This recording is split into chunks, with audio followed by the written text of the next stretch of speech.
I'll be fixing everything, and because there is always something to be fixed. Now to remove this one, just pull hard onto this plastic, open this part here, and just pull hard. Now, if you pull very hard on the wrong place, it will not pop out in the correct one. So, I'll just pull. There we go. Okay.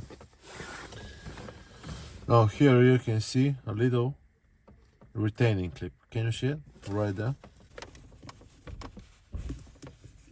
Could just open up a little bit the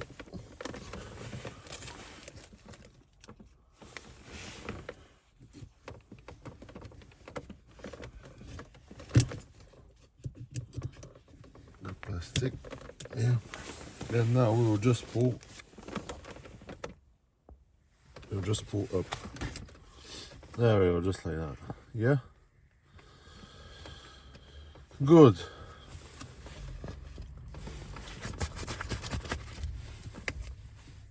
That's got some Touran to it, yeah. If you're looking for the original number, that's what you're looking for.